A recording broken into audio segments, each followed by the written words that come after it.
Bonjour tout le monde, bonjour à tous. Normalement, c'était hier qu'on devait prendre fin le séminaire, mais on a prolongé. Alors, merci d'être venu. Ce matin, nous allons lire la parole. C'est Actes chapitre 3. Lisons du verset 1.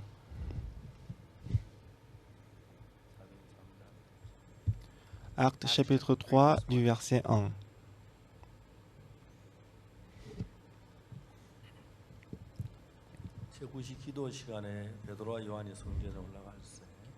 Pierre et Jean montaient ensemble au temple à l'heure de la prière, c'était la 9e heure. Il y avait un homme boiteux de naissance qu'on portait et qu'on plaçait tous les jours à la porte du temple appelé la Belle,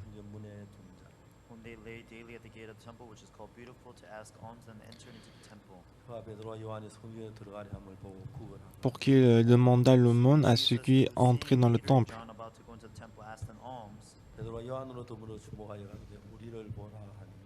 Cet homme, voyant Pierre et Jean qui allaient y entrer, leur demanda l'aumône. Pierre, de même que Jean, fixa les yeux sur lui et dit « Regarde-nous ». Et il les regardait attentivement, s'attendant à recevoir d'eux quelque chose. Alors Pierre lui dit « Je n'ai ni argent ni or, mais ce que j'ai, je te le donne. Au nom de Jésus-Christ de Nazareth, lève-toi et marche. » Et le prenant par la main droite, il le fit lever. Au même instant, ses pieds et ses chevilles devinrent fermes. D'enceau, il fut debout et il s'est mis à marcher. Il entra avec eux dans le temple, marchant, sautant et louant Dieu. Tout le monde le vit marchant et louant Dieu.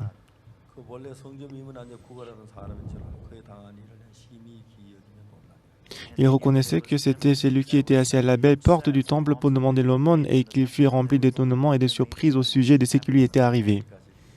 Nous avons lu jusqu'au verset 10. Alors, ce qui est vraiment reconnaissant concernant le séminaire de la Bible, parce que lorsque Dieu a créé le cœur,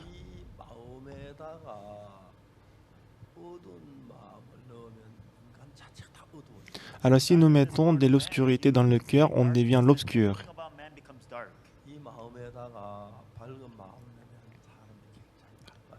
Au contraire, si nous mettons la lumière dans le cœur, on devient brillant et radieux.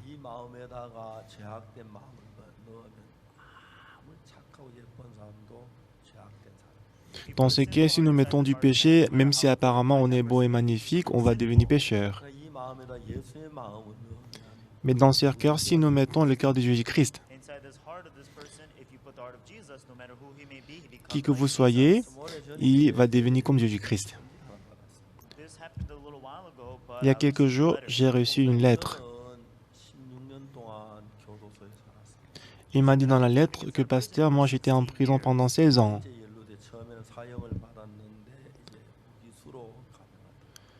Donc au départ, j'étais condamné à mort. Après, c'était réduit, j'étais condamné à vie, à prison à vie. Donc il était en prison pendant 16 ans. Il est sur le point de sortir de prison. Il a dit, moi, si je sors de prison, pasteur, je vais aller te rencontrer. Est-ce que tu peux m'accepter? Donc je lui ai dit venir.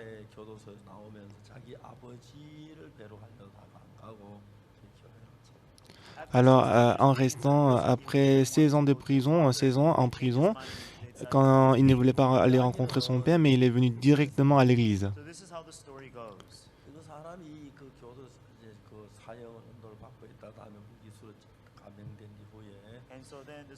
Donc cette personne, au départ, il était condamné à mort et après, il était condamné de prison à vie.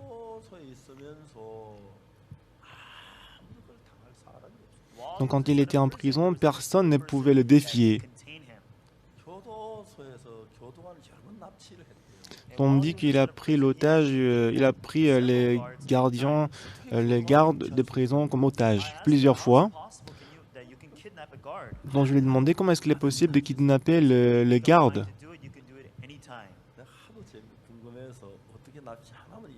Alors je lui ai demandé comment est-ce que tu as pu kidnapper les gardes de prison.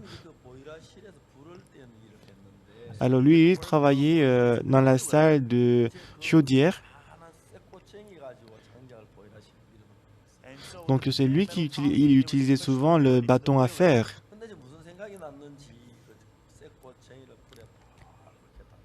Alors un jour, il a brûlé le bâton à fer et le bout du bâton à fer s'est devenu très rouge.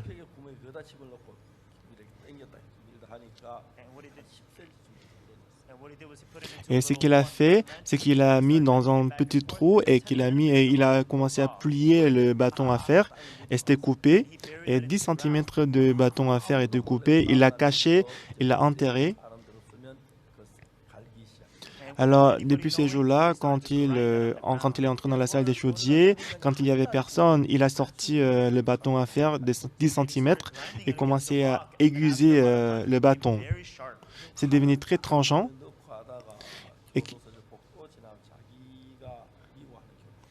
et qu'il a gardé dans sa poche, mais lorsqu'il marchait dans le couloir, il a rencontré un garde de prison qu'il détestait. Donc il a placé ses bras sur l'épaule du garde. Et le garde a dit, qu'est-ce que tu fais là? Qu'est-ce que tu fais? Il a mis le bâton à fer très tranchant sur son cou. Il a dit au garde, tu es garde, n'est-ce pas? Mais tu m'as maltraité. Et moi, je te déteste. Moi, je vais mourir, je vais aller au monde qui est éloigné. Mais je ne vais pas y aller tout seul, est-ce que tu veux y aller avec moi? Le garde, il tremblait. Donc il y avait une chambre vide, il est entré dans la chambre avec le garde. Donc, il avait toujours le couteau, il a crié, ramène-moi le directeur des prisons. Fais venir le ministre de la Défense, le ministre de la Justice. Je vais ouvrir la porte. Alors maintenant, le garde, il était en danger. Ben, il dit, si je meurs, c'est fini. Est-ce que je vais mourir 2 fois? Non. Il faut les appeler, il faut appeler le ministre de la Justice et directeur de prison. Alors, on ne savait pas comment sauver le gardien de prison qui a été pris comme otage. Alors, toute la nuit, ils discutaient pour voir comment est-ce qu'on peut le sauver. Alors, à 3 heures du matin, une trentaine de personnes, ils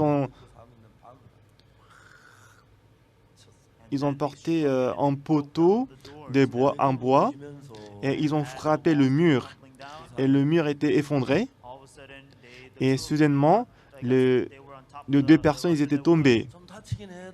C'est vrai que toutes les 2 personnes, ils étaient un peu blessées, mais ils ont pu sauver le gardien de prison. Mais après cet événement-là, personne ne pouvait le déranger.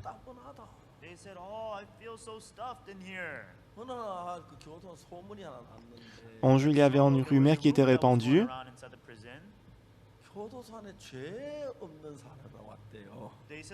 Quand il y avait une rumeur qui disait qu'il y a un détenu qui est entré en prison et qui dit qu'il n'a pas de péché.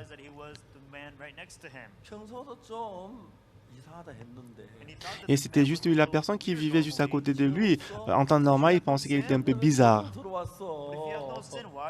Il a demandé si tu n'as pas de péché, pourquoi tu es entré en prison? Pourquoi tu es entré en prison? C'est vrai que j'ai beaucoup de péchés, mais j'ai reçu le pardon des péchés. Comment est-ce que tu as reçu le pardon des péchés? Moi, j'ai cru en Jésus-Christ et tous mes péchés sont pardonnés. Alors lui, il n'avait peur de personne en prison.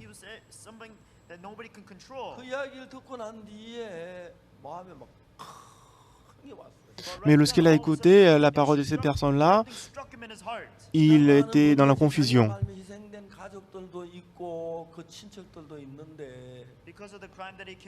À cause des crimes qu'il avait commis, c'est la famille des victimes, ils souffrent beaucoup. Et quand il a pensé à la famille de victimes, il souffrait beaucoup.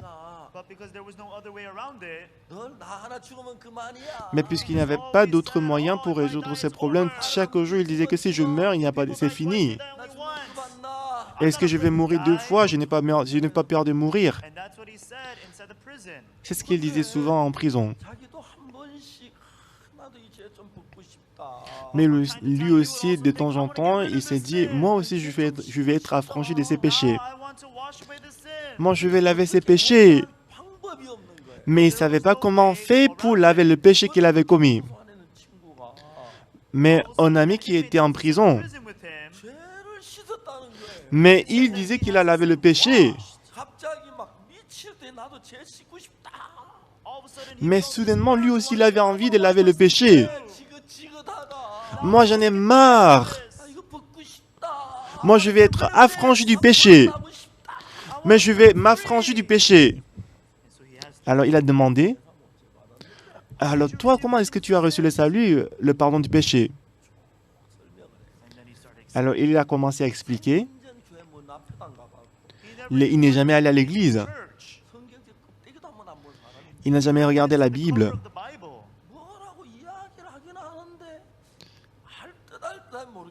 Alors, lui, il a expliqué comment il a reçu le salut, mais il ne comprenait pas du tout. Il paraît qu'il comprenait un peu, mais c'était toujours la confusion. Est-ce que tu peux m'expliquer à nouveau? Est-ce que tu peux encore m'expliquer une fois de plus?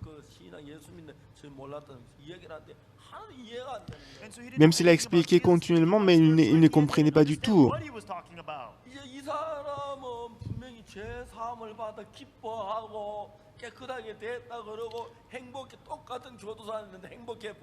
Alors lui, il a dit qu'il a reçu le salut, ses péchés sont pardonnés, alors qu'ils étaient ensemble en prison, il avait l'air toujours heureux.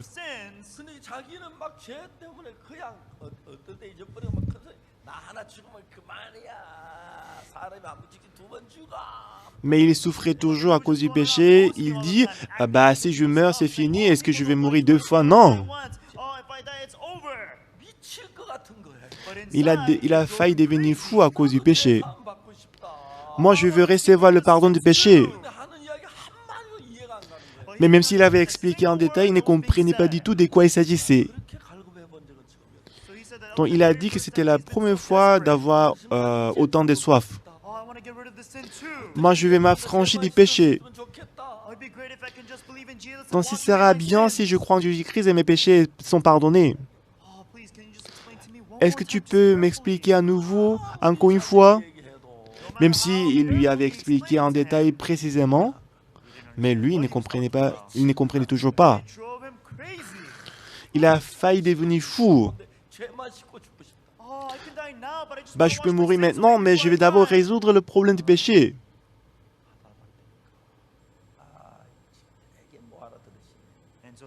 Bon, il avait expliqué plusieurs fois, mais comme il ne comprenait pas, il dit « Ah, tu ne comprends pas du tout !» Alors, il a sorti un livre. C'était le livre que j'avais écrit, le livre intitulé « Voici comment j'étais affranchi du péché ». Alors, il commençait à lire le livre depuis l'après-midi. Donc, le soleil s'est couché. Et c'était la nuit. Et l'un après l'autre, il s'endormait. Alors, il lisait le livre toute la nuit. Il lisait continuellement le livre. Mais il y avait une partie qu'il ne comprenait pas. Ah, ça, qu'est-ce que ça veut dire? Ah, ça, qu'est-ce que ça veut dire? Bah, il avait essayé, mais il ne comprenait pas cette partie. Ah, je suis désolé, réveille-toi, réveille-toi. Oh, j'ai sommeil. Je suis désolé, je suis désolé. Qu'est-ce qui se passe? Qu'est-ce qui se passe? Ah, je suis désolé. Oh, je vais t'expliquer demain. Ah, excusez-moi, excusez-moi. Donc il a dit, bah, ça, je vais t'expliquer. Après l'explication, il comprenait. Et après, il a continué à lire. Ça s'est passé plus de 2 ou 3 fois dans la nuit. Quand l'un après l'autre, comme la parole est entrée dans son cœur, et il était complètement attiré et tiré par le livre.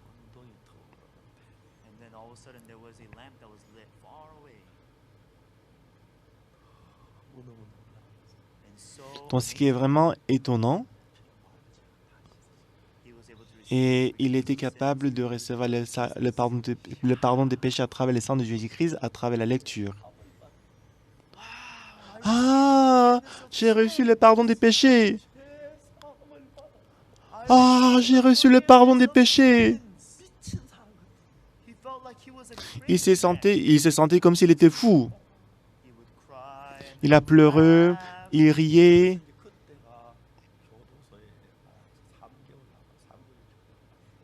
Donc, en ce moment-là, il lui restait 3 mois avant de sortir de prison. Il a appelé son père. Il a écrit la lettre à son père.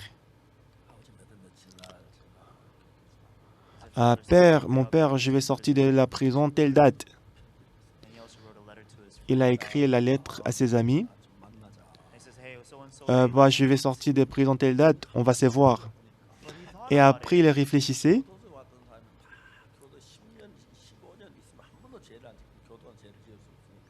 Les gens qui entrent en prison, quand ils restent là pendant 10 ans ou 15 ans, ils ne pêchent pas parce qu'en prison, on ne peut pas pêcher.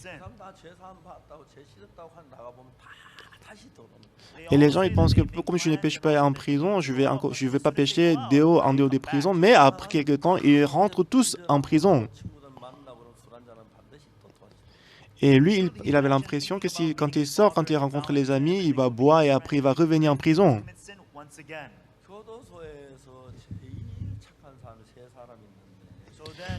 En prison, il y a 3 personnes les plus gentilles.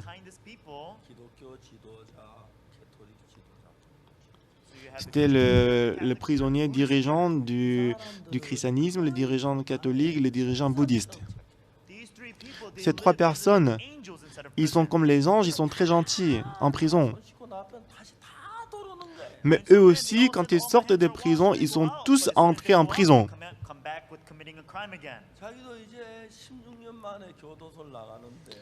Lui aussi, au bout de 16 ans, il va enfin sortir de la prison. Quand il sort de la prison, quand il va rencontrer son père, il va rencontrer ses amis, et ensuite il va boire avec les amis, il va encore commettre le péché, et qu'il va revenir en prison. Ah, j'en ai marre de la prison, je ne veux plus revenir en prison.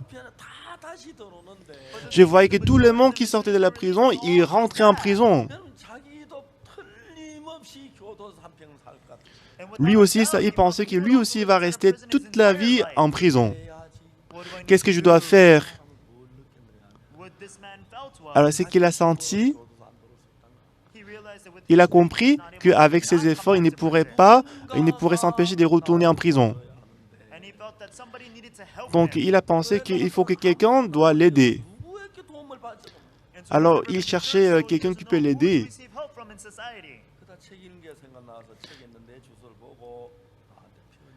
Et tout à coup, il s'est rappelé le livre. Et dans le livre, il y avait mon adresse. Il m'a envoyé la lettre. Pasteur, j'étais en prison pendant 16 ans. Telle date, je vais sortir de la prison. Pasteur, si je sors de prison, parce que tu vas m'accepter. Je lui ai dit, venez. Alors, il est venu dans mon église. Il n'a même pas rencontré son père, ses amis. Donc, je lui ai donné une chambre. Donc, je l'ai fait rester dans cette chambre de l'église. Après qu'il est sorti de la prison, il est resté 1 an dans l'église. Pendant 1 an qu'il est resté dans l'église, il était très heureux. Tout le jour, quand il s'est réveillé le matin, dans l'église, il y a beaucoup de toilettes. Il prenait des savons pour nettoyer les toilettes. Et il a aussi jeté les ordures. Il a fait tous ces travaux. Il était très heureux que, ah, ça fait un mois que je suis sorti de la prison, mais je ne suis pas en prison, je suis toujours dehors. Bah, je serais déjà rentré en prison, mais je suis dans l'église, c'est très bien. Ah, ça fait déjà quelques mois que je suis là, je suis sorti de prison, mais je ne suis pas encore retourné en prison. Et pendant qu'il était dans l'église, pendant un an, il était très heureux. Il était en jeûne très précieux. Au bout d'une année, je lui ai demandé d'entrer dans l'école théologique de notre mission. Après qu'il a fini la formation, il est devenu pasteur de notre mission. Et on lui a présenté aussi une sœur très jolie. Il l'a épousée. Alors, il était très heureux. Alors, lui, qu'est-ce qu'il fait maintenant? Il est allé au Kenya. Il a rencontré les directeurs de prison. Il a demandé au directeur des prisons, Monsieur, est-ce que je peux enseigner la Bible aux prisonniers en prison? Donc, il est allé au Kenya, il a donné l'étude biblique en prison.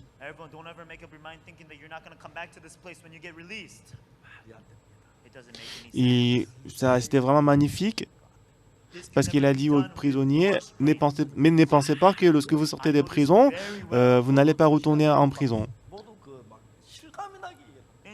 Donc lui, il a expliqué d'une voix très vive.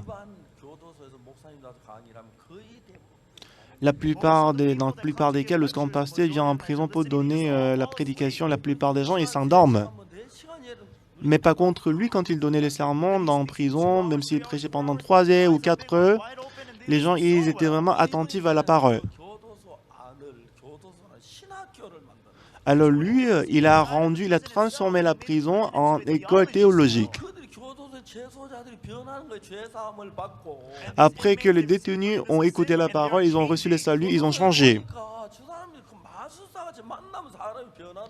Donc c'est très étonnant que tous les gens qu'il avait rencontrés, ils ont changé.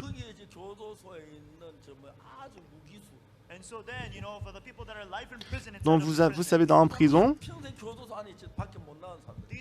en prison, il y a des prisonniers, il y a les détenus, les prisonniers à perpétuité. Ils doivent rester en prison toute la vie, mais après avoir reçu le salut, après avoir reçu le pardon des péchés, ils ont tous changé.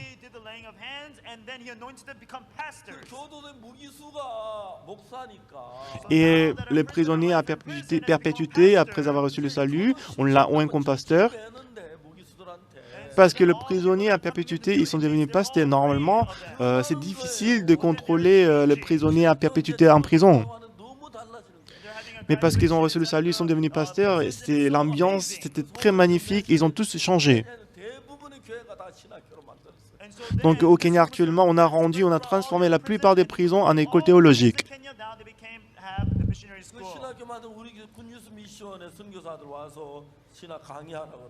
Dans toutes les prisons, on envoie les missionnaires de la bonne nouvelle pour donner le cours. Donc dans plusieurs prisons au Kenya, on a rendu la prison l'école théologique.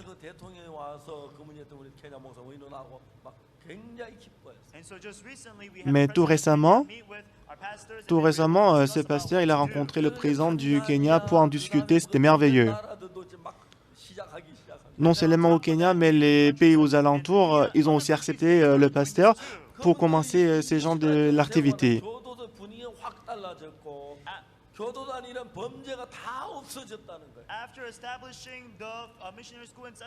Après avoir établi l'école théologique et l'école de mission en prison, les taux de criminalité en prison ont tous baissé.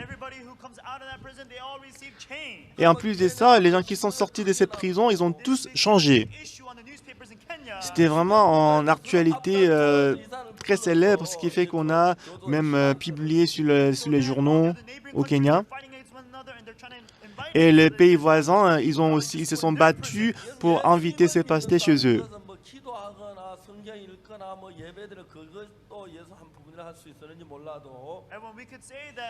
Bien-aimés, on peut dire que prier, donner le culte, c'est servir Dieu. Lorsque vous menez la vie spirituelle, lorsque vous découvrez Jésus-Christ, la première chose que vous allez ressentir, c'est que Jésus-Christ et moi, on est différents.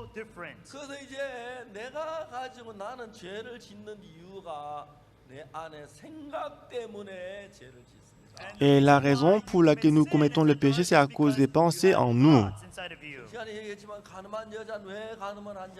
Je vous avais expliqué la dernière séance, vous savez pourquoi la femme adultère a commis l'adultère.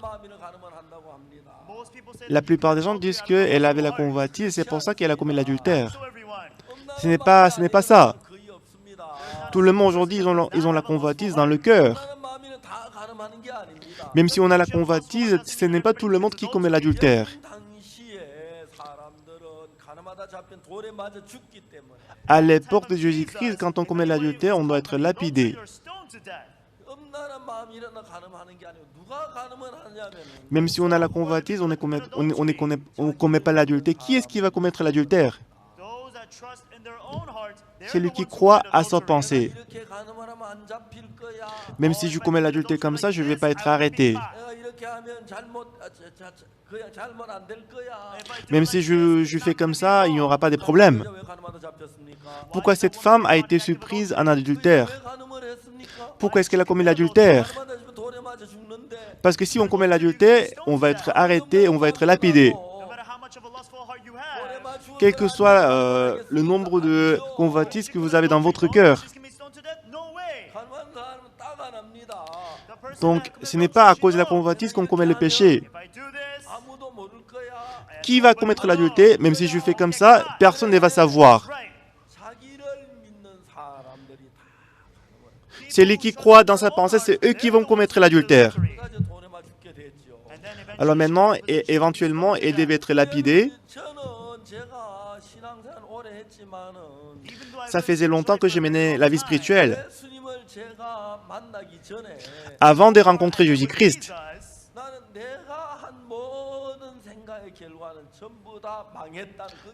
moi j'ai compris que tous les résultats de toutes mes pensées c'était l'échec et c'était la mort. À l'âge de 19 ans, je me suis regardé moi-même. Moi je suis méchant. Je suis vraiment mauvais. Si je suis ma pensée, je vais périr. Et après quoi, j'ai rencontré Jésus-Christ. J'ai rencontré Jésus-Christ.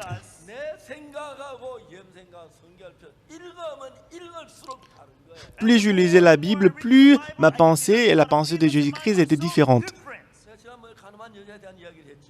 La dernière fois, je vous ai parlé de la femme adultère, n'est-ce pas?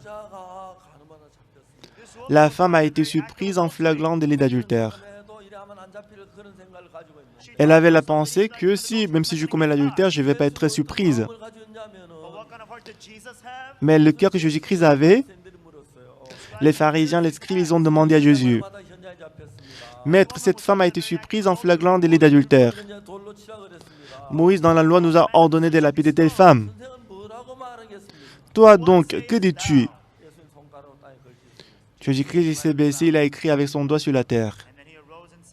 Il s'est relevé. Il a dit, parmi vous qui êtes sans péché, j'étais le premier à pied contre elle. Elle était surprise, elle était étonnée.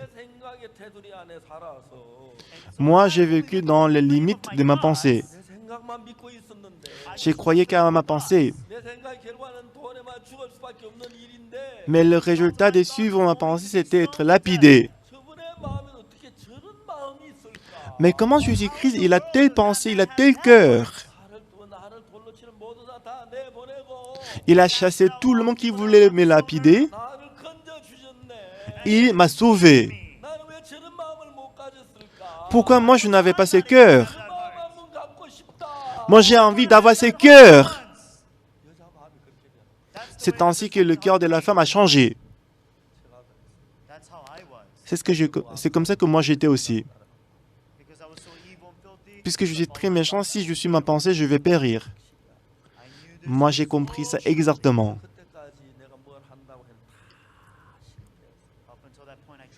Jusqu'à ce point-là, j'avais essayé plusieurs fois, mais j'ai toujours échoué. Je suis méchant. Je suis mauvais. Je me détestais moi-même. Mais après avoir rencontré Jésus-Christ, quand j'ai rencontré Jésus-Christ, j'ai écouté la parole de Jésus, je pouvais voir le cœur de Jésus-Christ. Ces jours-là, j'ai abandonné toutes mes pensées.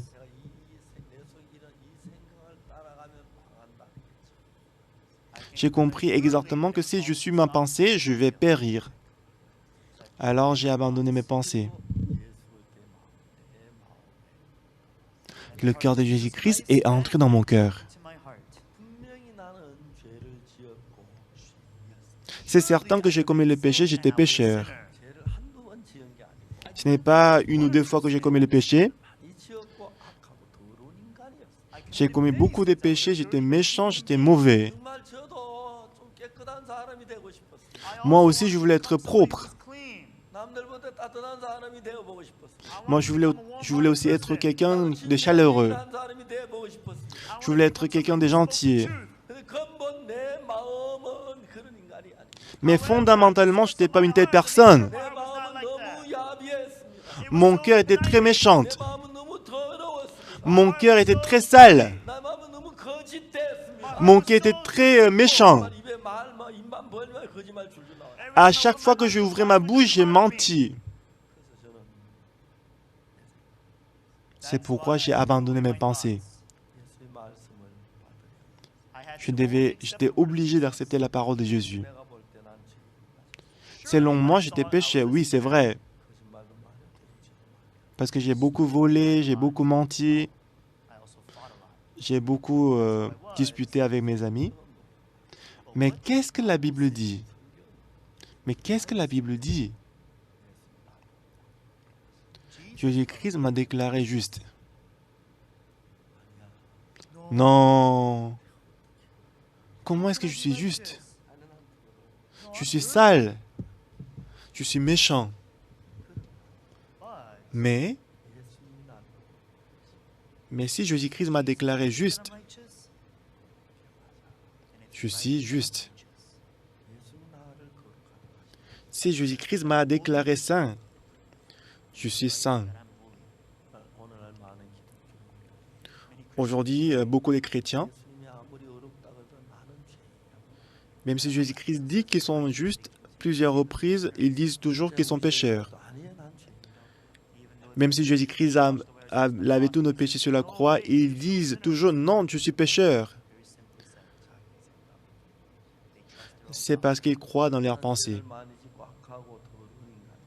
Moi, j'ai commis beaucoup de péchés, j'étais sale, j'étais souillé. J'étais une personne très sale. Moi aussi, je voulais être propre. Selon ma pensée, c'était certain que j'étais pécheur. Mais Jésus-Christ, lorsqu'il m'a regardé, il m'a déclaré juste. Romains chapitre 4, verset 25. Jésus-Christ a été livré pour nos offenses et est ressuscité pour notre justification. Jésus-Christ m'a déclaré juste. Romains chapitre 3, verset 24.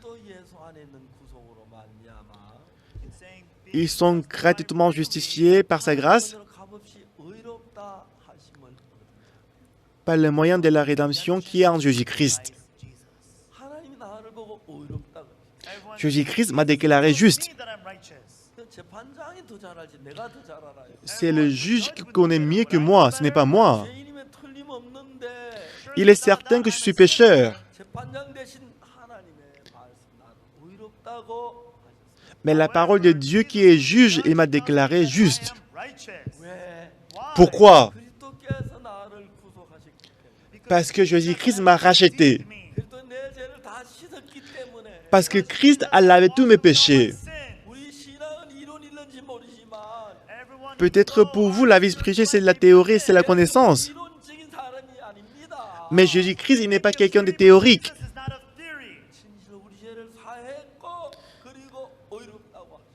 Il a lavé tous nos péchés et qu'il nous a justifiés. Non, je suis toujours pécheur. Non, je suis toujours pécheur. C'est comme ça que moi j'étais.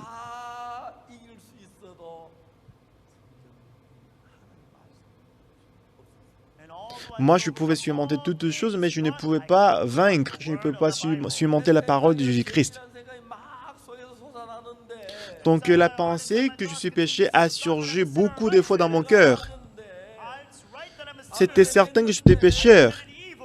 Je suis méchant. Je suis sale. Mais Dieu m'a déclaré juste.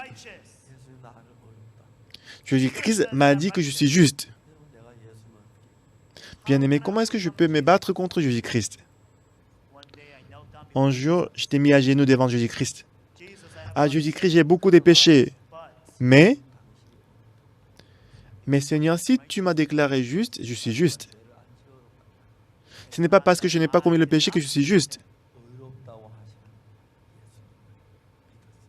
Moi, j'ai cru en Jésus-Christ qui m'a déclaré juste. Et ensuite, j'ai abandonné toutes les pensées que je suis pécheur. Depuis ces jours-là, en lisant la Bible, j'ai abandonné toutes mes pensées en moi. J'ai commencé à accepter la parole de Jésus-Christ l'une après l'autre. Donc, c'est quoi le problème?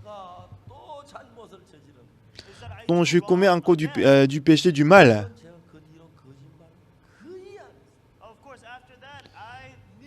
C'est vrai qu'après ça, je n'ai presque pas menti. Mais de temps en temps, à mon insu, j'ai menti. Cependant, j'ai complètement changé. Je ne pouvais pas me comparer à ma vie avant. Oui, c'est vrai que de temps en temps, j'ai déçu Jésus-Christ. Mais la différence, c'est qu'avant, je pensais que j'étais pécheur. Mais la Bible dit que je suis juste. Oui, bien sûr, par rapport à cet aspect, j'ai lu la Bible continuellement.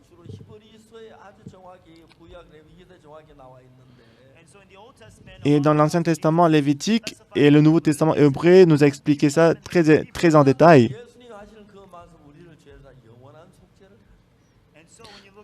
Donc si vous regardez Hébreu, Jésus-Christ a donné en sacrifice éternel.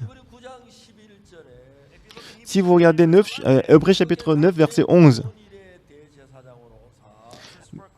Mais Christ est venu comme souverain sacrificateur des biens à venir. Il a traversé le tabernacle le plus grand et plus parfait qui n'est pas construit des mains d'hommes.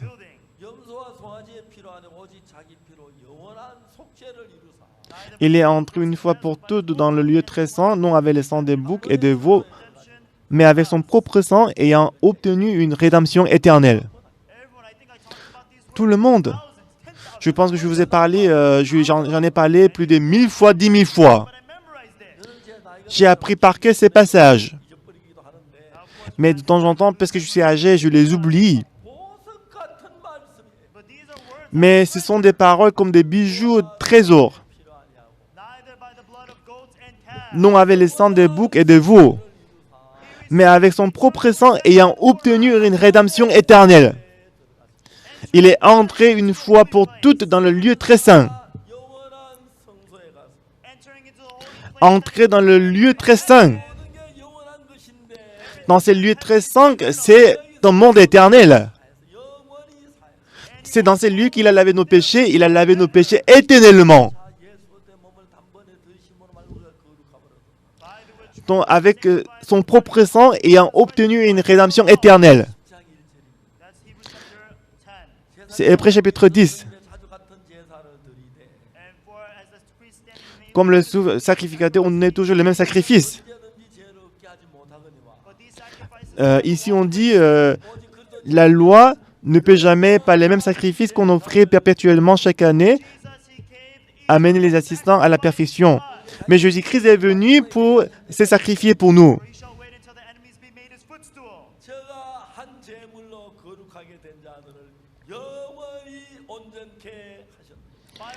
Par une seule offrande, il a amené à la perfection pour toujours ceux qui sont sanctifiés. C'est ce que dit le Saint-Esprit c'est ce que le Saint-Esprit nous a testé aussi. Si vous écoutez toutes ces paroles-là, c'est vraiment merveilleux.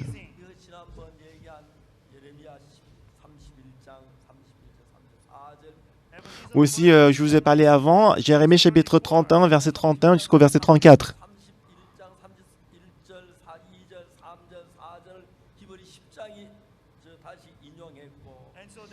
Donc du coup, Jérémie chapitre 31, verset 31 jusqu'au verset 34. Près chapitre 10 a encore cité Jérémie chapitre 31.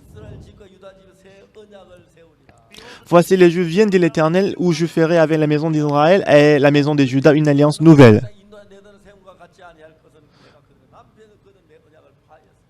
Donc comme l'alliance que j'ai traitée avec leur père le jour où je les saisis par la main pour les faire sortir du pays d'Égypte, alliance qu'ils ont violée, quoique je fusse leur maître, dit l'Éternel. Donc Dieu, il a établi une alliance nouvelle.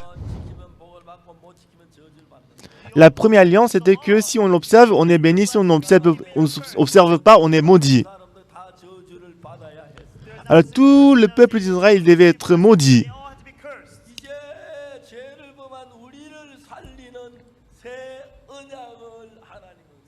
Mais Dieu il a établi la nouvelle alliance pour sauver nous qui avons commis le péché. Moi, je mettrai mes lois au-dedans d'eux et je l'écrirai dans leur esprit. Donc Dieu, dans mon cœur, il a écrit ses lois.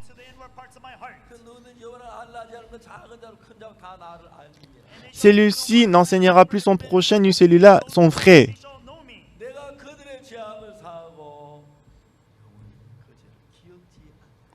Car je pardonnerai leur iniquité et je ne me souviendrai plus de leurs péchés.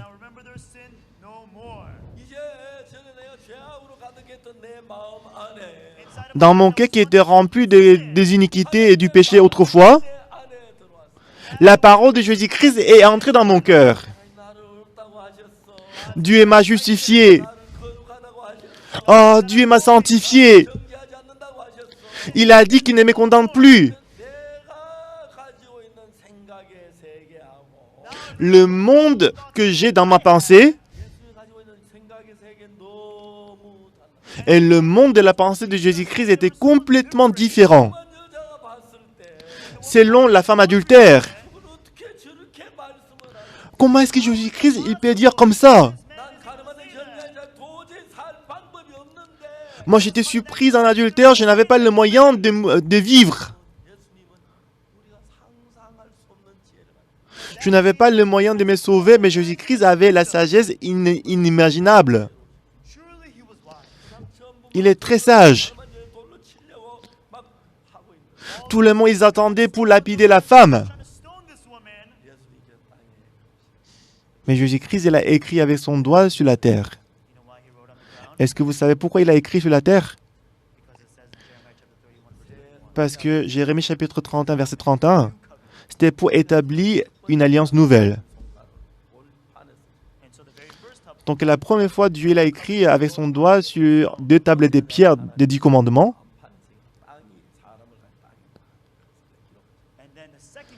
Et la deuxième alliance, il a écrit avec son doigt, c'était sur la terre. La terre, dans la Bible, représente notre cœur. Alors, selon la première loi, on devait être maudit. Et à cause de la première loi, la femme adultère, elle devait être lapidée. Mais qu'est-ce que la seconde alliance dit? La nouvelle alliance dit, je pardonnerai leur iniquité et je ne me souviendrai plus de leurs péchés, dit l'Éternel.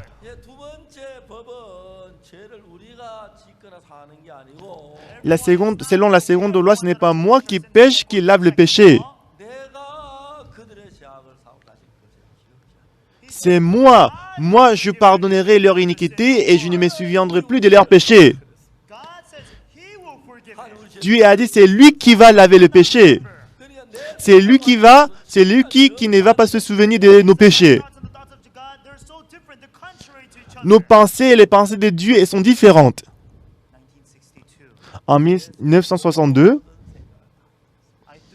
j'ai abandonné toutes mes pensées. Et puis j'ai accepté la pensée de Jésus-Christ dans mon cœur. Je l'ai accepté et qu'il est devenu mon maître. C'est vrai qu'apparemment c'est ma main, c'est mon visage, c'est mon nez, c'est mes yeux. C'est vrai que M. Oxford Park, il est méchant, il est mauvais. Mais de ce moment-là, je n'ai plus cru dans ma pensée. C'est vrai que même maintenant, j'ai beaucoup de pensées qui surgissent dans moi. Mais je ne les crois pas. Je crois uniquement à la parole de Jésus-Christ. Et j'ai commencé à accepter la pensée qui vient du Saint-Esprit.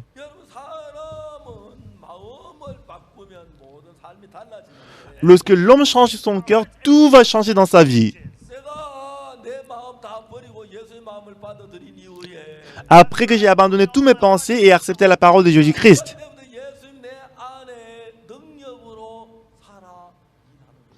depuis ces jours-là, Dieu a travaillé avec puissance dans mon cœur.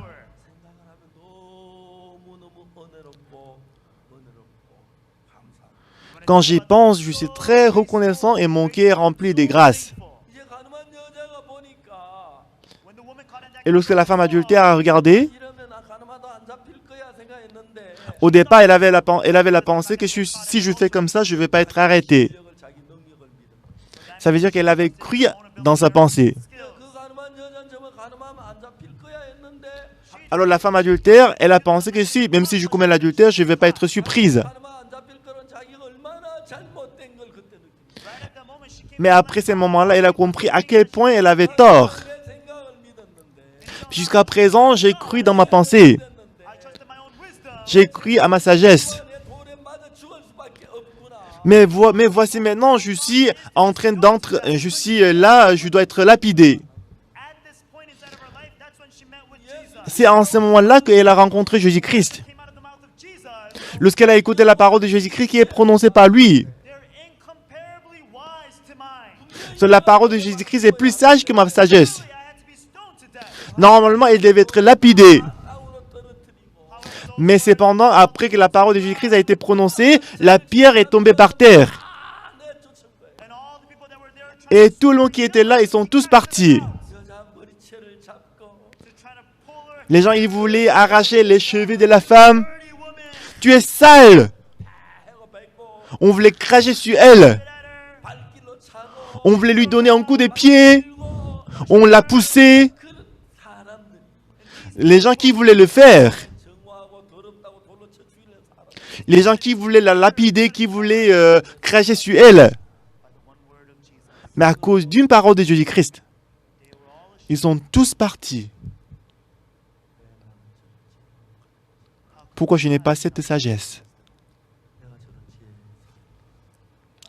Si j'avais cette sagesse, je n'aurais pas commis l'adultère.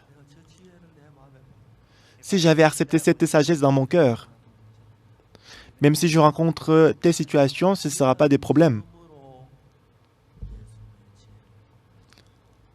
Alors, pour la première fois, elle a vu la sagesse de Dieu, elle était étonnée.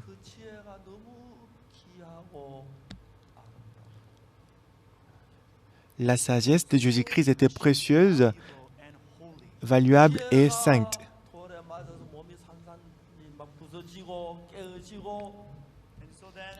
Alors normalement, elle devait être lapidée, elle devait être détruite. Normalement, sa tête devait être frappée par la pierre et ses bras devaient être frappés et cassés et son visage devait être lapidé et elle devait être lapidée. Mais la sagesse de Jésus-Christ, une sagesse de Jésus-Christ a fait partie tout le monde. Et après, Jésus-Christ a dit à la femme, « Où sont ceux qui t'accusaient? Personne n'était été condamné. La femme, elle a relevé la tête. Il n'y avait personne autour d'elle. Seigneur, il n'y a personne. Jésus-Christ a dit, je ne te condamne pas non plus. Va et ne pêche plus.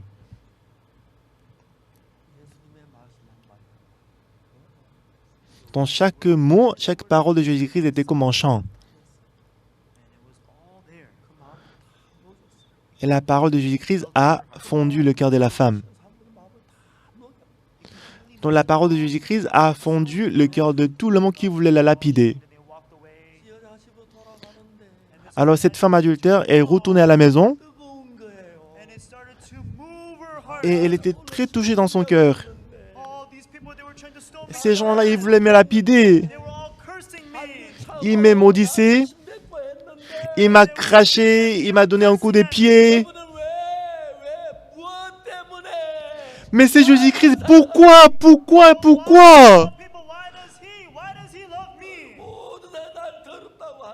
Tout le monde disait que j'étais sale, j'étais souillé. Mais pourquoi il m'aime? Pourquoi il m'a donné cette sagesse?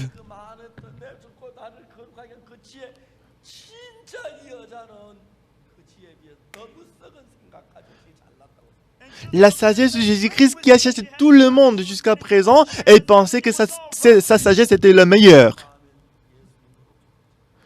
Maintenant, à travers Jésus-Christ, son cœur est rempli de Jésus-Christ. En rentrant à la maison, dans son cœur, elle dessinait le visage de Jésus-Christ. Pourquoi Dieu, Jésus-Christ, m'a aimé? Moi, j'étais obligé d'être lapidé. Mais pourquoi Jésus-Christ, tu m'as tant aimé? Pourquoi Jésus-Christ, tu m'as sauvé? Je suis inutile, pourquoi tu m'as sauvé? J'aurais dû mourir. Comment tu peux m'aimer?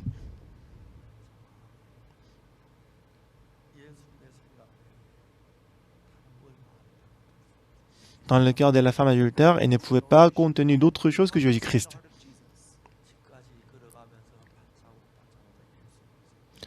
En rentrant à la maison, à chaque pas, elle s'est souvenue de Jésus-Christ.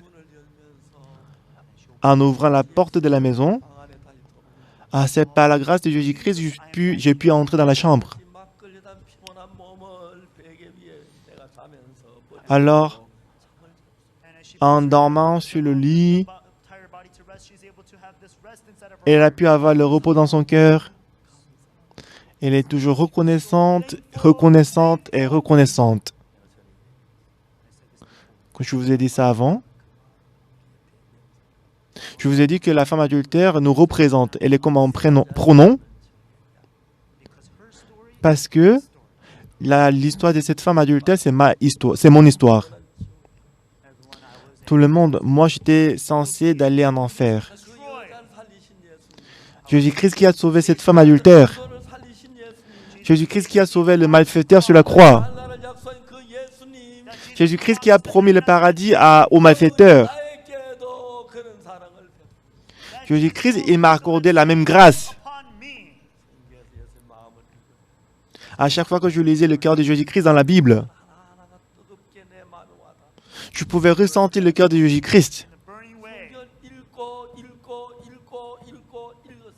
J'ai lu la Bible. C'est toujours la même parole. Mais c'est la parole qu'on ne peut pas trouver nulle part dans le monde. Donc cette parole nous a donné beaucoup d'émotions. Je suis une personne très sale. Plus je lisais la Bible,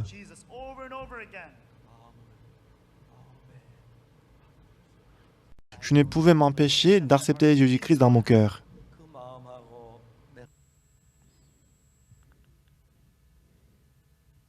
Le cœur de Jésus-Christ et le cœur que j'avais jusqu'à 19 ans, c'était complètement différent. Il est très saint, il est très juste, il est plein d'amour et il est très très sage. Moi, j'étais très stupide. J'étais insensé. J'étais méchant. J'étais mauvais. Moi, je me détestais. Jésus-Christ, il était très généreux.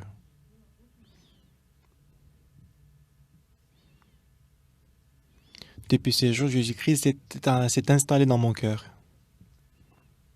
Moi, je sais très bien qu'il y a beaucoup de pensées qui surgissent dans mon cœur. Mais ce sont des pensées qui viennent de la chair. Ce sont des pensées qui viennent de Satan. Et en lisant la Bible, j'étais capable de découvrir le cœur de Jésus-Christ. Je pouvais voir la couleur du cœur. Je pouvais ressentir le cœur de Dieu. Je pouvais voir la sagesse de Dieu. Je pouvais voir la paix de Dieu en voyant son amour.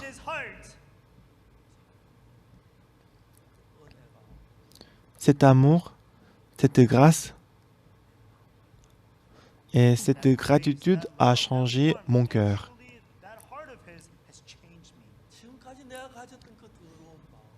Le cœur sale que j'avais jusqu'à présent,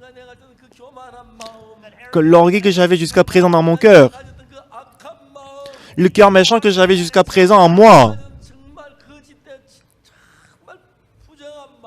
et le cœur impur que j'avais jusqu'à présent dans mon cœur. Moi, je ne veux plus suivre ces pensées. Je ne veux plus vivre avec ces pensées. Je vais les enlever. Je voulais accepter le cœur de Jésus-Christ.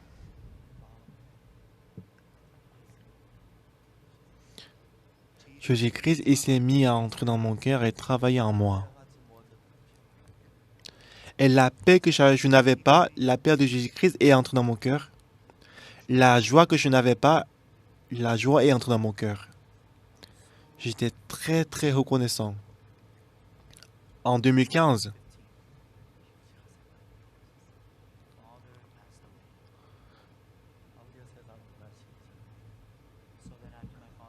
en 1995, mon père est décédé.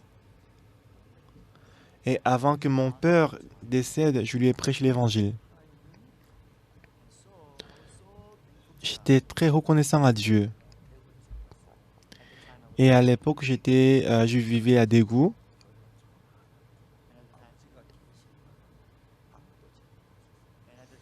Et en ce moment-là, et dans l'église, il n'y avait pas, la chambre pour loger mon père.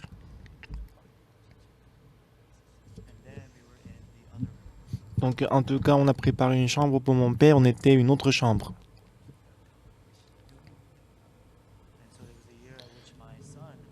C'était l'année où mon fils Yongguk est né. Et mon père, il a beaucoup aimé son petit-fils Yongguk.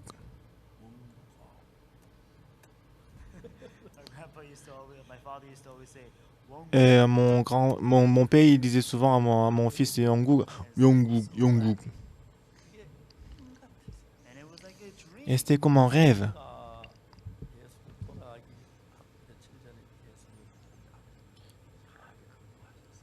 Donc quelques jours avant de sa mort, je lui ai prêché l'évangile, mais il a refusé l'évangile. Un jour, mon père m'a appelé. Et moi et ma femme, on est entrés dans sa chambre. Il était couché, mais dès qu'il m'a vu, il s'est relevé. Mais puisqu'il avait l'ulcère de l'estomac très griève, il a vomi du sang. On était tous étonnés. Et tout le monde pensait que c'est la fin de mon père. Ma femme, mon père et moi, tous les trois personnes pensaient de la même manière. Même mon père, il a pensé aussi de même. Donc, on a nettoyé le sang de mon père et on l'a couché. Il s'est couché.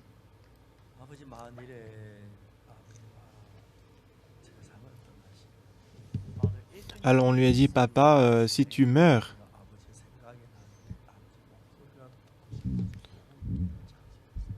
alors si on se souvient de toi, si on veut écouter, parce vous allez nous manquer,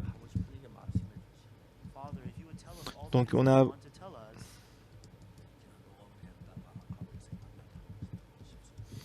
vous allez laisser les paroles pour nous. On a préparé l'appareil d'enregistrement, on va enregistrer votre voix.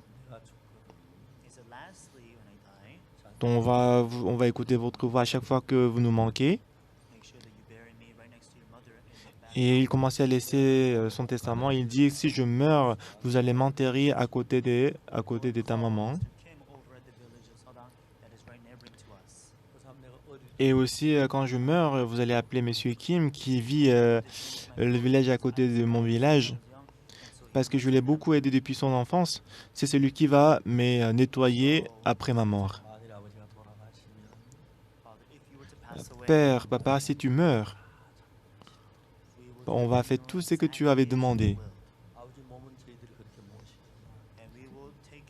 On va s'occuper de votre corps. Mais où est-ce que votre esprit va aller? Mais mon père, il a poussé une soupir. Et ensuite, il a dit avec une voix tremblante. Il dit, ah, je vais aller au ciel. Mais ça fait trop tard. Bah, je n'ai rien fait pour aller au ciel. Et j'étais très content que j'étais pasteur.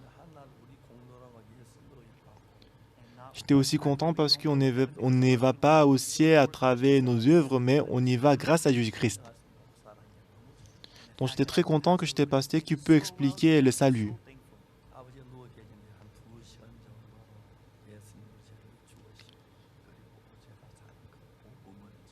Pendant 2 heures, j'ai lui expliqué comment Jésus-Christ est venu dans ce monde et comment le péché est lavé.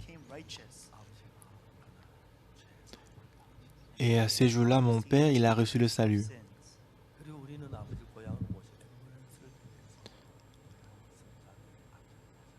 Alors on a emprunté l'ambulance pour ramener mon père à sa ville natale, Sonsan. C'est l'endroit c'est la ville où mon père il est né. C'est la ville où il a passé la plupart de sa vie. Le lendemain matin, il s'est réveillé et m'a appelé.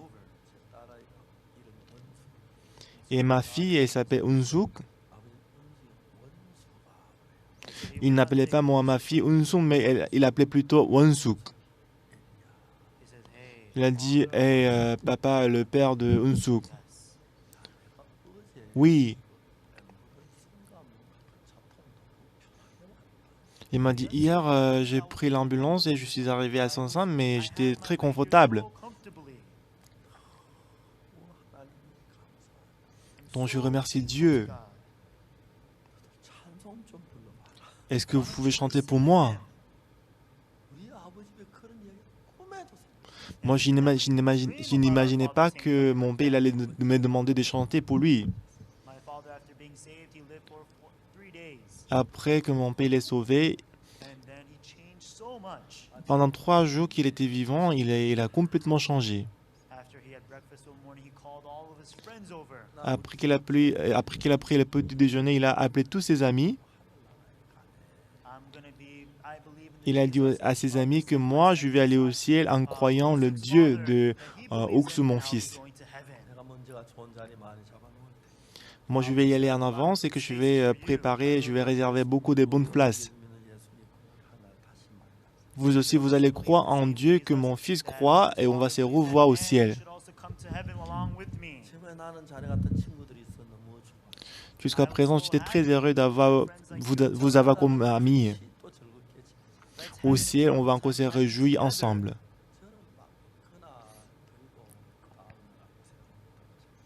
Et le lendemain, mon père il est décédé.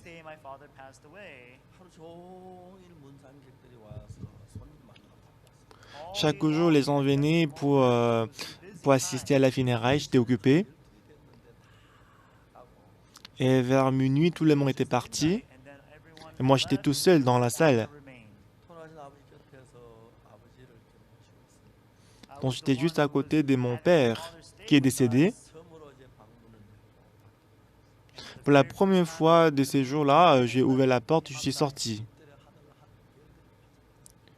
Et quand je suis sorti, j'ai regardé le ciel, il y avait beaucoup d'étoiles au ciel. Donc, j'étais très reconnaissant à Dieu.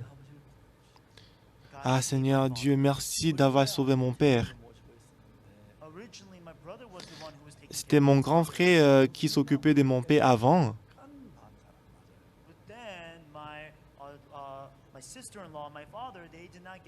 Mais ma belle-sœur, la femme de mon grand frère et mon père, ils ne s'entendaient pas. Et que mon grand frère, il devait aller au Japon pour y rester 6 mois.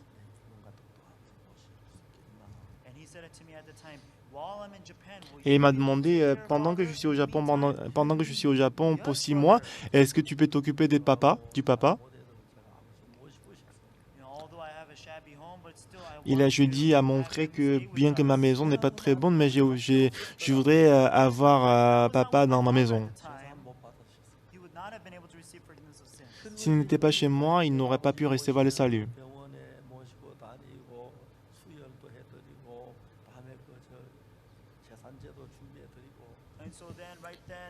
Donc, comme il était chez moi, je l'ai ramené à l'hôpital, je préparais les médicaments, on a aussi donné le don de sang. Donc, j'étais avec mon père pendant 4 ou 5 mois ensemble. J'étais très reconnaissant dans mon cœur parce que mon père, il a reçu le salut. S'il n'était pas avec moi dans la maison, ce ne serait pas possible. J'avais prié depuis longtemps pour le salut de mon père et pour que Dieu puisse lui donner le salut, Dieu m'a envoyé mon père dans ma maison. Les autres, parce que mon père est décédé, ils étaient tristes, mais je n'étais pas triste. Oui, mon père, il est sauvé! Donc je suis sorti de la salle, j'étais mis à genoux. J'ai regardé le ciel, j'ai regardé les étoiles. Ah Seigneur, merci beaucoup. Merci d'avoir sauvé mon père. Toute ma vie, je vais vivre pour toi, Seigneur.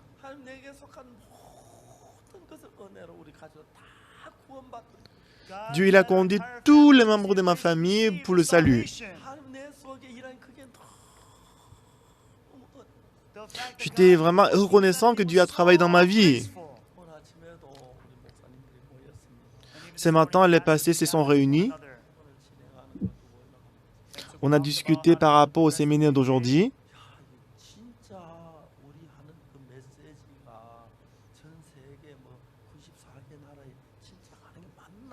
J'ai demandé, est-ce que c'est vraiment vrai que notre message est diffusé dans plus de 94 pays?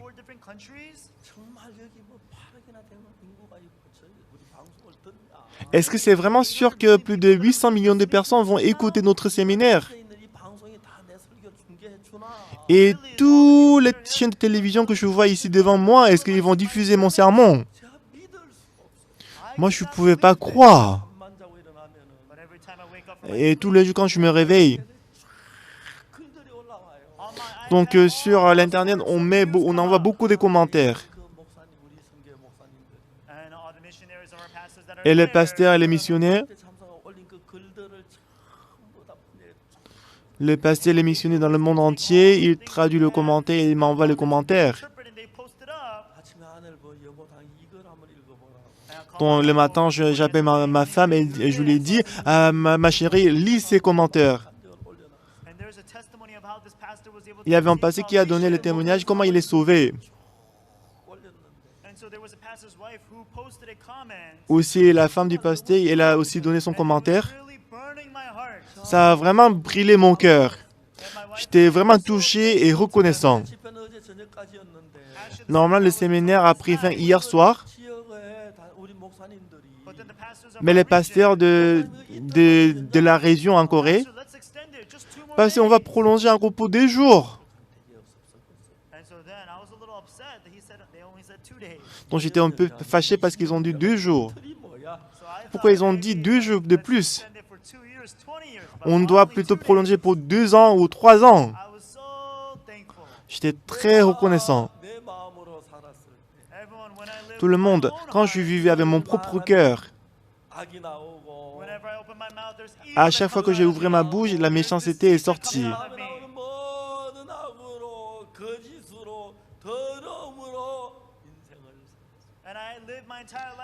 Et j'aurais dû vivre ma vie avec la méchanceté. Mais Hébreux chapitre 10, verset 16.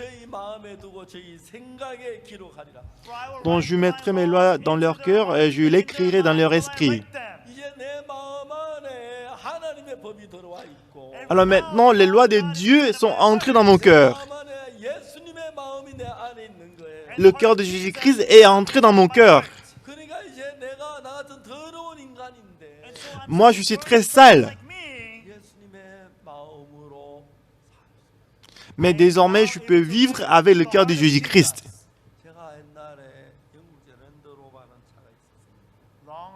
Il y a longtemps, il y avait une voiture, donc la marque c'est Range Rover. Dans notre émission, il y avait un missionnaire qui avait cette voiture. On utilisait cette voiture ensemble.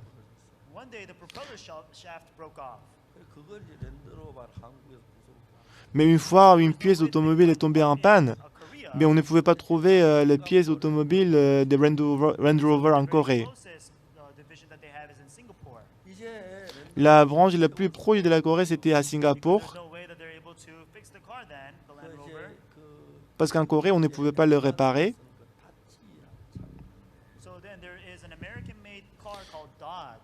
Aussi, il y a une voiture américaine qui s'appelle Dodge.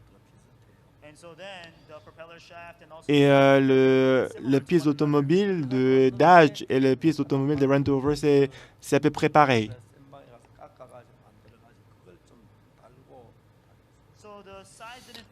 Donc du coup, la taille, c'est un peu différent, ce qui fait qu'on est allé au garage, on a coupé un peu le propeller et on a utilisé cette pièce.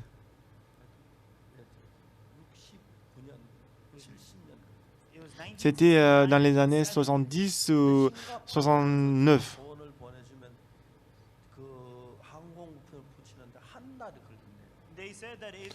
Et on m'a dit que s'il envoie les pièces automobiles de l'Angleterre, ça prendra un ou 2 mois.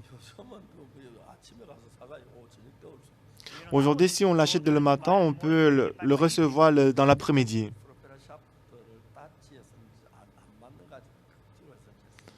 Ce qui fait qu'on était obligé d'utiliser la pièce automobile de Dodge. On l'a coupé un peu et puis on l'a utilisé pour le Range Rover. Lorsque vous conduisez la voiture, lorsque vous étiez au volant, c'était pas sécurisé.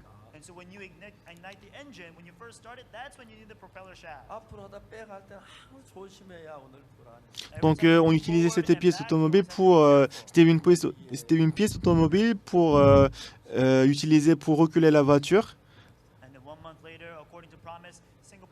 Donc à chaque fois que j'ai conduisé la voiture, pour reculer la voiture, je faisais toujours attention.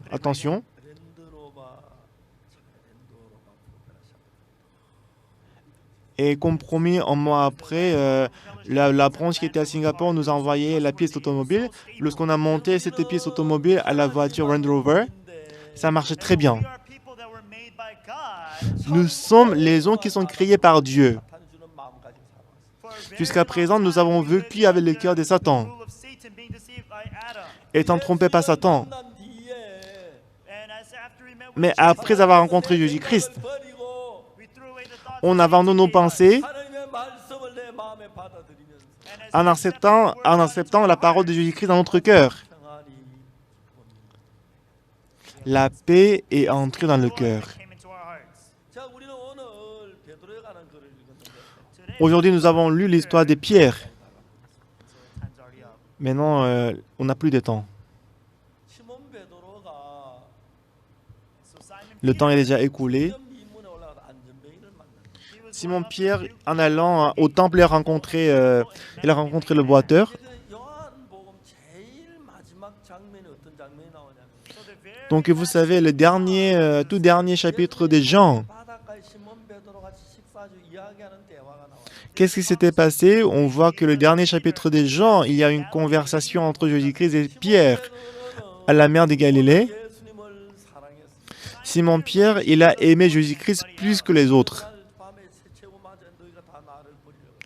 Le jour où Jésus-Christ était livré, Jésus-Christ a dit aux disciples qu'aujourd'hui vous allez m'abandonner. Mais Pierre, il a dit, même si je dois mourir avec toi, je ne vais pas te renier. Mais Jésus-Christ a dit, avant que le coq chante, tu me renieras 3 fois. Après, Jésus-Christ il est parti à Gethsemane pour prier. Et Judas Iscariote, il a ramené les soldats.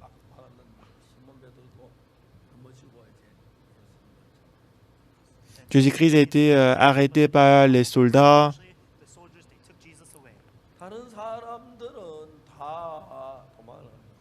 Alors tous les autres disciples, ils ont pris la fuite. Mais le disciple de Jésus-Christ, Jean, il connaissait très bien le souverain sacrificateur.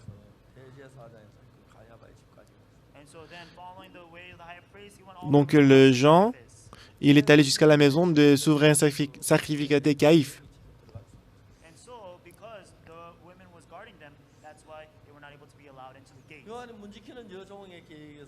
Mais normalement, il y avait une servante à la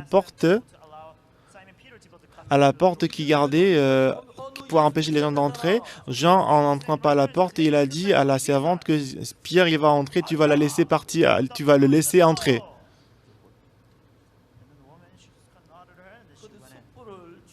Alors Pierre, il est entré par la porte, mais la servante lui a dit, tu es le disciple de Jésus-Christ. Il a dit non. Après, il est entré dans la cour. Il était à côté du feu et soudainement, une servante lui a dit, tu es disciple de Jésus-Christ. Pierre, il a dit non. Il a renié Jésus-Christ 2 fois. Et après que Pierre il a renié encore Jésus-Christ 3 fois, 3e fois, le coq a chanté. Comment est-ce que le coq chante? Kokyo. C'est le coq coréen. Le coq coréen, il chante Kokyo. Comment est-ce que le coq en Côte d'Ivoire chante? Coucou, coucou. Et comment est-ce que le coq américain chante? Donc je vois que le coq américain, il chante bizarrement. Coco-doudou, coco-doudou. En tout cas, le coq a chanté. Donc Pierre, il a renié Jésus-Christ de 3 fois. Alors, après qu'il s'est rendu compte qu'il a renié Jésus-Christ 3 fois, il a pleuré. Et parce qu'il a renié Jésus-Christ 3 fois, tout le jour, il était culpabilisé. Il était condamné dans son cœur. Alors Pierre, il était avec les autres disciples dans la chambre. Et 3 jours après, Jésus-Christ est ressuscité.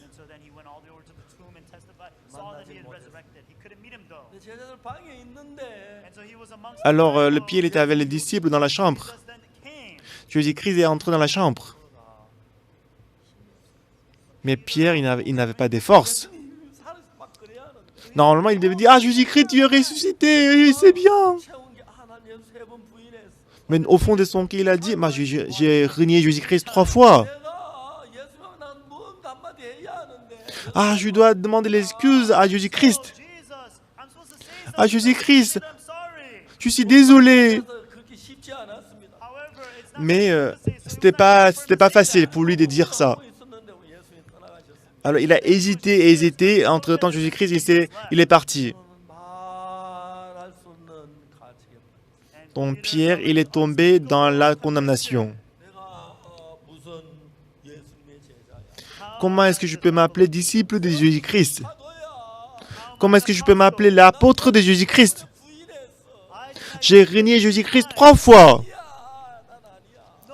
Non, je ne suis pas disciple. Plus il y pensait, plus il souffrait.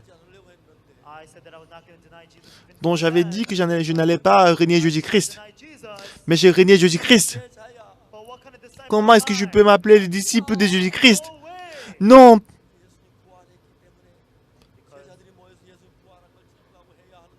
Parce que Jésus-Christ est ressuscité, les disciples ils devaient rendre témoignage la résurrection de Jésus-Christ. Normalement, Pierre il devait aussi rendre témoignage comment Jésus-Christ est ressuscité. Mais il ne pouvait pas le faire. Mais en réfléchissant, il s'est dit, moi je vais retourner à la mer de Galilée pour attraper les poissons. Je ne suis pas disciple de Jésus-Christ, je suis pêcheur. Je dois rentrer à la mer pour attraper les poissons.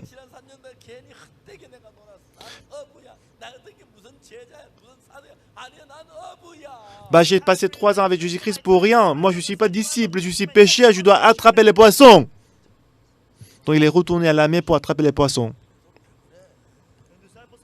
Les disciples ont dit à Pierre, pourquoi tu fais comme ça?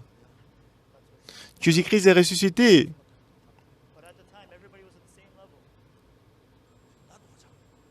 Mais les disciples de Jésus-Christ étaient tous au même niveau. Les autres disent, je vais retourner avec vous. Et le lendemain matin, Jésus-Christ est venu. Il a demandé, est-ce que vous avez attrapé les poissons? Non, pas du tout, Seigneur.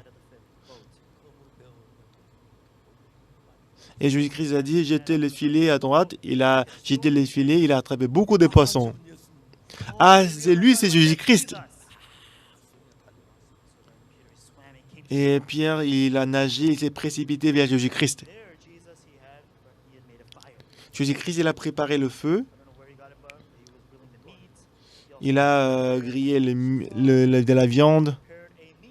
Il a préparé le repas pour Pierre. Donc, ils ont mangé le repas ensemble. Et après avoir mangé, Jésus-Christ a demandé à Pierre, fils de Jonas, Pierre, est-ce que tu m'aimes plus que les autres? Est-ce que j'aime Jésus-Christ? Est-ce que moi j'aime Jésus-Christ? C'est une chose qu'il ne pouvait pas renier, c'est qu'il a aimé Jésus-Christ. Mais parce qu'il avait renié Jésus-Christ 3 fois, il était dans la douleur. Non, je ne suis pas disciple de Jésus-Christ. Est-ce que je suis disciple? Mais Jésus-Christ, lui, il n'a rien dit. Fils de Jonas, Simon, est-ce que tu m'aimes? Est-ce que tu m'aimes plus que ne m'aime ceci? C'était sûr, c'était certain que Pierre, il a aimé Jésus-Christ. Est-ce que j'aime vraiment Jésus-Christ? Est-ce que j'aime Jésus-Christ? Parmi des choses qu'il ne pouvait pas renier, c'est vrai qu'il a renié Jésus-Christ 3 fois. Mais ce n'était pas son vrai cœur. Il a renié Jésus-Christ à son insu. Mais au fond de son cœur, il avait l'amour pour Jésus-Christ. Mais Pierre, mais Satan l'a fait regarder seulement le fait qu'il a renié Jésus-Christ.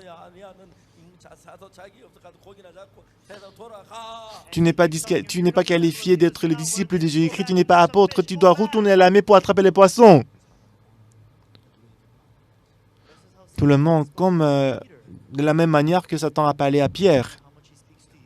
Est-ce que vous savez combien de fois il vous parle? Il vous demande, est-ce que vous êtes vraiment sauvé? Est-ce que vous êtes vraiment sauvé? Vous êtes disciple de Jésus-Christ? C'est comme ça qu'il vous parle. Mais Jésus-Christ, ce qu'il a fait, c'est qu'il a rappelé, il a suscité l'amour de Jésus-Christ dans le cœur de Pierre. Simon, fils de Jonas, Est-ce que tu m'aimes? Est-ce que tu m'aimes plus que ne m'aime ceci?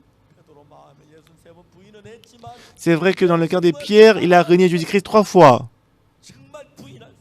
Mais une des choses qu'il ne pouvait pas renier dans son cœur, c'est qu'il a aimé, il a vraiment aimé Jésus-Christ. Jésus-Christ, tu sais que je t'aime, Seigneur.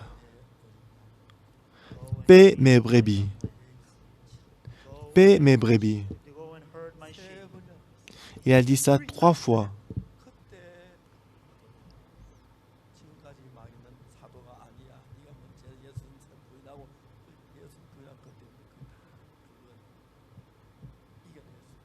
Jusqu'à maintenant, Satan lui a dit, tu as renié Jésus-Christ 3 fois, tu n'es pas apôtre, tu n'es pas disciple, mais à travers cette parole de Jésus-Christ, il a pu surmonter toutes choses. C'est la dernière parole que Jean a écrite. Donc c'est le dernier chapitre de Jean.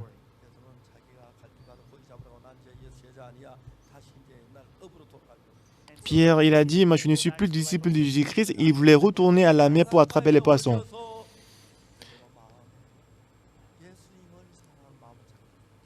Mais Jésus-Christ lui-même, en personne, il est venu voir Pierre, il a suscité l'amour pour Jésus-Christ dans le cœur de Pierre.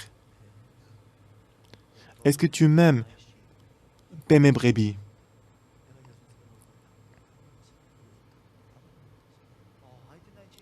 J'ai renié Jésus-Christ 3 fois, mais Jésus-Christ, il m'a confié ses brebis. Ah oui, Jésus-Christ. Oui, Jésus-Christ, merci. Oui, j'étais trompé par Satan. J'ai renié Jésus-Christ. Ce n'était pas mon vrai cœur. Je l'ai fait à mon insu. J'étais très tourmenté à cause de ça, mais je crois que mes péchés sont lavés sur la croix. Maintenant, je suis apôtre. C'est comme ça qu'il a changé son cœur. Aujourd'hui, beaucoup de gens, après avoir reçu le pardon des péchés, ils sont trompés par Satan. Non. Les ministres, ils s'enfuient. J'avais essayé, mais ça ne marche pas.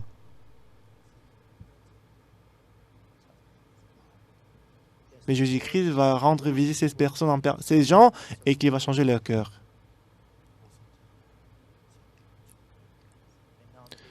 Et Pierre, au jour des Pentecôtes, il était rempli du Saint-Esprit.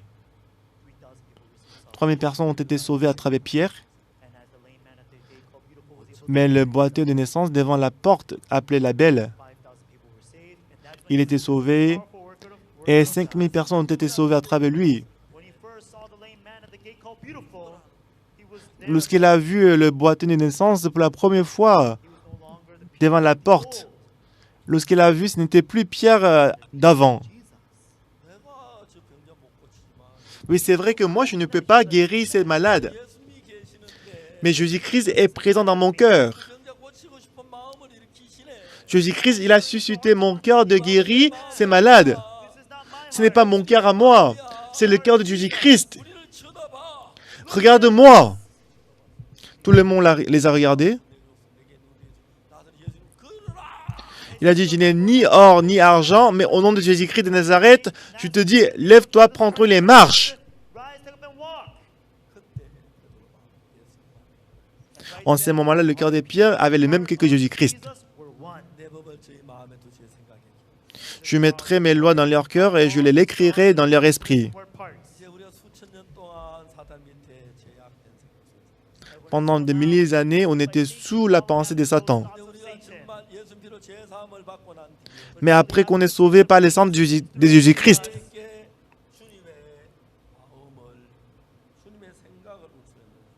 il nous a donné, il nous a mis les pensées de Jésus-Christ. Nous n'allons plus vivre avec notre propre cœur à nous. Il a fait en sorte que nous puissions vivre avec le cœur de Jésus-Christ. De temps en temps, moi, je me regarde moi-même.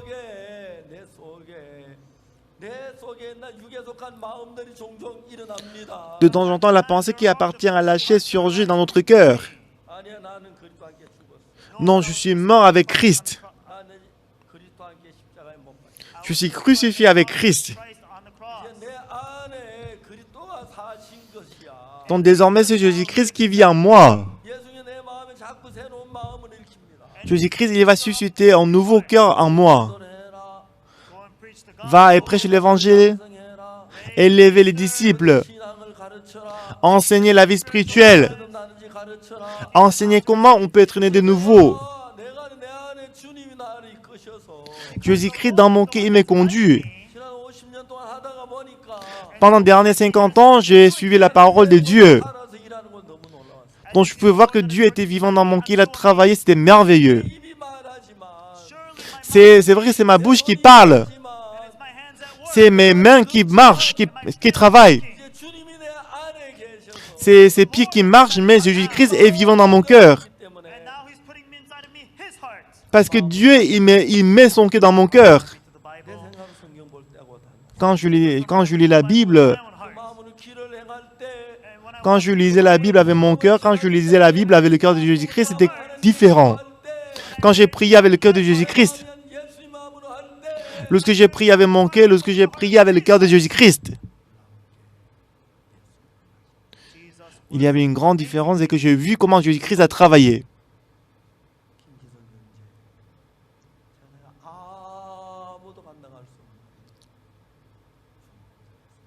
Frère Kim Il-sung, il était un criminel que personne ne pouvait contrôler.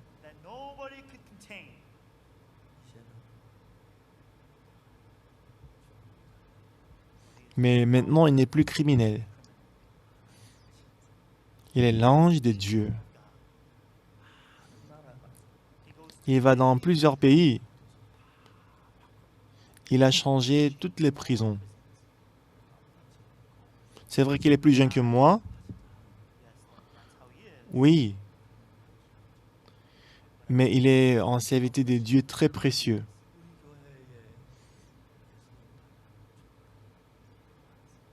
Dans mon église, il y a beaucoup de serviteurs de Dieu qui ressemblent à Jésus-Christ.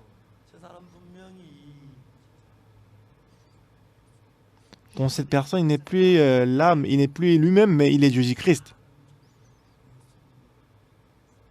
Aujourd'hui, beaucoup de serviteurs de Dieu dans notre église est devenu Jésus-Christ. Leurs pensées sont mortes. Parmi eux, il y a Pasteur Kim Il-sung. Je ne peux pas croire. Le jour de son mariage, sa grande sœur est venue. Il devient pasteur. Quand elle a écouté que son petit frère est devenu pasteur, qu'il a épousé une femme. Et à chaque fois que la famille était réunie, elle a applaudi pour Pasteur Park. Donc j'ai reçu beaucoup d'applaudissements. Ce n'est pas moi qui devais être applaudi, mais c'est Jésus-Christ qui doit recevoir ces genres d'applaudissements. Tout le monde. Jésus-Christ n'a pas changé votre nez, il n'a pas changé vos yeux, il n'a pas changé vos oreilles. Mais il a plutôt changé votre cœur et il a donné le cœur de Jésus-Christ. Ne suivez plus votre pensée. Selon la parole de Jésus-Christ, vivez avec le cœur de Jésus-Christ. C'est vrai que Pierre, il a renié Jésus-Christ 3 fois et qu'il s'est enfui, il voulait retourner à la mer pour attraper les poissons. Mais Jésus-Christ, il est parti en personne pour rencontrer Pierre. De temps en temps, dans notre église, il y a les pasteurs qui s'enfuient comme Pierre.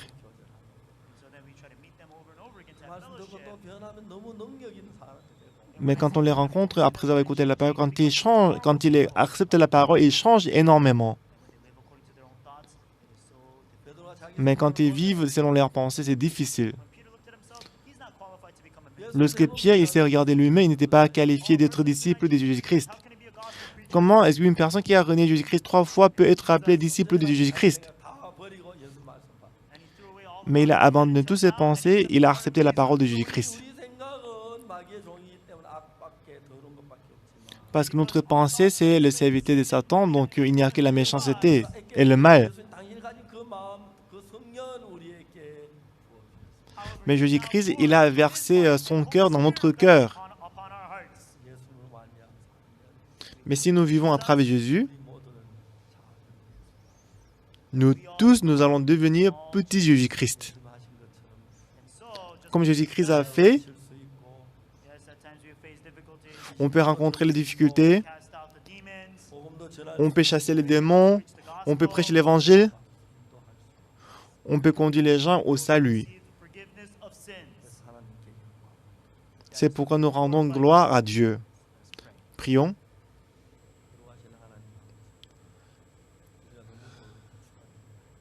Éternel Dieu Tout-Puissant, nous sommes très méchants et sales. Ce n'est pas nos mains qui sont sales, ce n'est pas nos pieds qui sont sales, mais c'est le cœur qui est sale. On vivait avec toutes les méchancetés.